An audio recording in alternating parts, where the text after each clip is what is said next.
First of all, I want to make sure I express my gratitude to all the people that came out and watched us play today, especially all the little kids that were in that tunnel walk or around it. I taught our players in there, like kids, you never know what they're going through, dealing with, how many times they have a chance to come see us. We don't know their situation, so I was really proud of our guys to see them dap kids up, sign autographs, go around, shake people's hands. So proud of our guys for that, but really grateful to all the people that came and watched us play. It wasn't the warmest day, as I think you guys all know. It might have been warm in the box, but it wasn't warm on the field.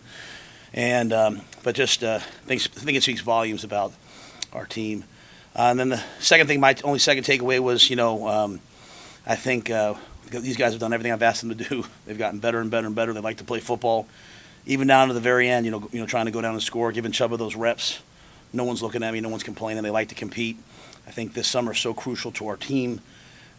The ability to focus for 3 hours. We saw some lulls in there with the ball on the ground and all that, and that's really the next step when you have the ability to focus for 3.5 hours straight. But I like the progress we've made so far. So with that, I'll see what you guys have. What was your base summary of how you executed I can't. I have so much film to watch. You know what I'm saying? That when I'm out there, it's so hard for me. Like if we hit a big play, I'm upset with the defense. The offense scores, the crowd's cheering, and I'm over there like, what the heck's wrong with us?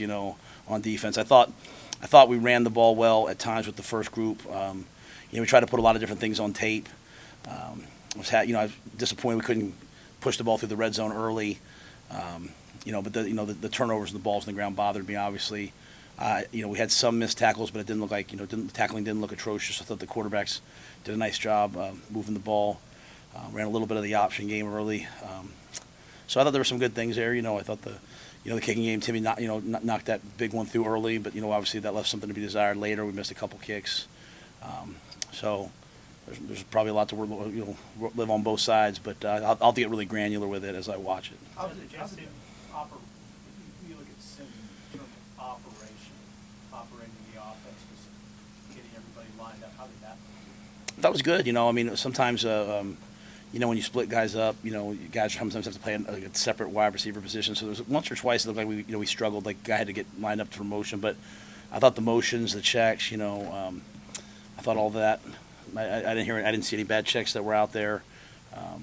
So I thought Jeff's really cool, calm out there. I like his demeanor and feel. He's played a lot of football, so I thought he looked pretty good. Is that the Sim you'd seen all spring? I feel like he's Let me look at that. I can't tell you the final numbers. 9 of 13. I thought it looked like it was on time. I thought it looked like it. He's a passer. He's a passer who runs 4.4. He's not a runner who throws. He's a passer, and I think he did some things with his legs, extending plays. Had dead to rights on the one he spun out. So that's really what we're looking for from him. Weren't able to get the big explosive, play maybe that we wanted, but I'll hit the glance to Marcus, which was really good. So I thought, when I stand out there, I only stand out there just to sort of see what it feels like, because I don't want to get that opportunity. And I thought it felt pretty good when he was out there. Hey, Coach, how promising was it to see some of the newcomers like Cam Lenhart, Princewell, Maverick? They were making plays, kind of cap off the spring that way. Yeah, Cam and Princewell, Maverick, they play like older players. You bring those guys in, especially the positions. Cam has this unique ability, like his hands and feet don't stop, and so he's able to push pockets and get pressure on the quarterback. Princewell has unique ability to get off of blocks. He's really great with his hands, and Maverick's been so versatile. So the whole spring they've kind of fit in, and they've gone with the ones, they've gone with the twos, they've played different positions. There's no entitlement. They're really tough team guys. So I think the future is really, really bright. You look on defense. Some guys who played a lot of football last year weren't out there, and to have all those guys, those young players out there playing and doing some good things, was great all the way to the very last play when Gage picked the ball off. Those are guys that you see playing like right away as freshmen. I don't think there's any reason not to. I think there's a lot of time left. There's a lot that has to happen. For me, everything goes in stages. I talked about in the winter earning the right to go to spring ball. During spring ball, I talked about earning the right to be excited about the spring game. And so we have a lot of work to do this summer. Really the spring, finishing school up. We have several weeks left of school, but I would see no reason why those guys wouldn't be fighting to start, play, any and all of the above. And as I said, especially up front on the defensive line, we're going to play two hockey lines if we could, if not three, keep guys fresh. We have a lot of young talent. You mentioned ball security and fumbles last Saturday after the scrimmage. Was that similar to what you saw today? And how do you view some of those turnovers? Because obviously the defense is doing something else.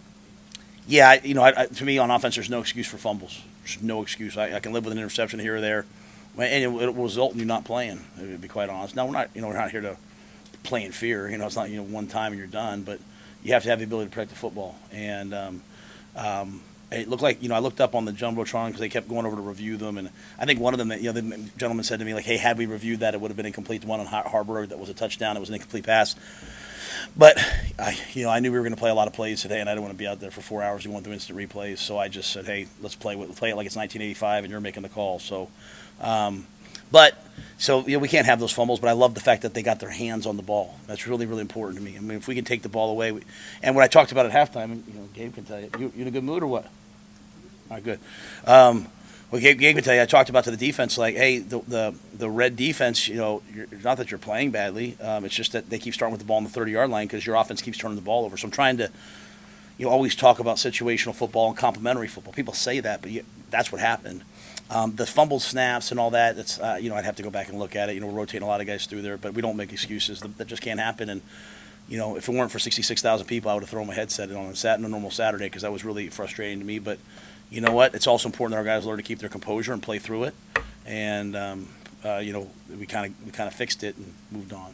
Gave the ball to Frank Solich after that first play. What was it like having him here today? So my wife did like an event last night for the moms, all the moms of the players on the team, and halfway through it, I got a text from Coach, and he was like, "Hey Matt, I'd love it if you and Julie came upstairs to the event that he was having. He had former players there." And that was special to be a part of. I don't know how I got to be a part of it, but it was special to be a part of. And it was really special because at the end of the day, we all come and go as coaches, but the impact he's had on his players was really, really important for me to be reminded of and to see. And so I'm just really, really grateful for him as a man and as a person and as a coach. He's someone I've always looked up to, but he's been so kind to me. And so to hand the ball off to the fullback the first play and be able to hand the ball to him, that's kind of a bucket list item for me. How do you feel about Janier and Bonner in that spot? Obviously, he's kind of a hybrid guy for you, but can he be a fullback? Yes. Yeah. I think the thing with the modern football, not that it wasn't before, but just the thing with modern football is like having guys like I sometimes talk about Jusic and those guys, like guys who can do multiple things. They think you're in 21 personnel, but you're really in 11. Janier can play every position out there for us right now, and I think he has a real chance, depending on how he continues to develop. I was talking to Coach yesterday. He was going through the weights of the fullback. Sometimes they were 218 to 222, and then sometimes they got some 240-pound guys. And we got some guys. We got Clover and Ruth and those guys who can go block the ISOs and the powers. But Janier gives us a guy who can run it, and we're still running power with him and ISO with him. And he goes in there and then he runs option routes on third down. So he's really a weapon, I believe. Couple more. What are you most pleased with? Not just today, but for the spring in general. What are you most happy with? I'm grateful to the players for how hard they've tried to buy into what we're asking them to do. This will be so much easier for them next year. Like they every day is hard for them because it's hard for the new coaches because everything's so new. When I say like, hey, we're gonna do this drill, it's like they don't even know what the drill is. Next year they'll know what to expect. They'll know we're gonna go into lights. And I've said that a couple times, but even we're flipping guys from white to red. At the end, I said, hey, you guys want to take a knee? And the offensive guys were like, absolutely not. So it didn't really make sense what we were doing. And but we were just trying to get. I thought Chuba did some really good things out there, and I wanted to give him a chance in the 2 minutes to go down and move us, and he got us right down, to the opportunity to do so. So I just really appreciate that part about them, and they're just going to get better and better and better. Was the two big punts planned? What was it? No, so that's first of all, it's me. It's not Brian. That you're trying to, because you're not going offense versus defense. The danger of going red versus white, and you start turning the ball over, is like this side has 50 snaps and this side has 30. So I desperately was trying to get the white defense and the red offense. The red offense, excuse me. I was trying to get them more plays, and so I was like, can you throw a sideline warning? And I wanted to play the game, so I said to Bushini, I said, hey, bro, if they all cover, just pull the ball down and run. And so he's got a great arm. Let me say this, but they didn't work out. But I was just trying to get a first down to keep him on the field, just to keep the reps even. I want to have the integrity of the game, and I went for it on fourth down a couple times. So just trying to get those guys more reps, and we were able at the end to kind of balance the reps out and get it to where hopefully everyone got enough reps to evaluate. Number 2 line is, what do you think you need to do to get more depth on the offensive line? I don't think there's any more getting more depth, right? I mean, we're not. We have the players we have. We have some guys coming in. We're going to coach them. So we're not. I'm not thinking about anybody other than the guys on our team. How useful is this next week? I think you mentioned earlier in the spring, it's a feedback evaluation with the players. How important is that for both parties? Yeah, sometimes I talk to players, other places, and they say, they've gone 3 or 4 years and they've never sat down with their coach. We'll do it after every season, after every spring. We'll sit down with each player. We'll talk about, what we see in their game. We talk about what their role will be if we played today. We don't predict the future, but we say if we played today, this would be your role. Some of the younger players, we talk about some long-term things in terms of development, and then we talk about their commitment level and off the field stuff, but we ask them to speak their mind and give us their part. And so that's this week. They'll do it with their position coach and coordinator. They'll all do it with me, and they all have a right to not only understand where we see it, but a lot of times you sit down with these guys and you say, "Hey, I see this," and they say, "Coach, you're missing X, Y, and Z," and they're right. So it should be a dialogue. So I'm excited to do it. That last one, do the single-digit thing at this point, or do you wait until? No, in preseason. I just can't believe none of you guys asked me about the kickoff. I'm so fired up about that kickoff. No one asked me. Never. All right, come on, Gabe. You up next? Thank you, guys.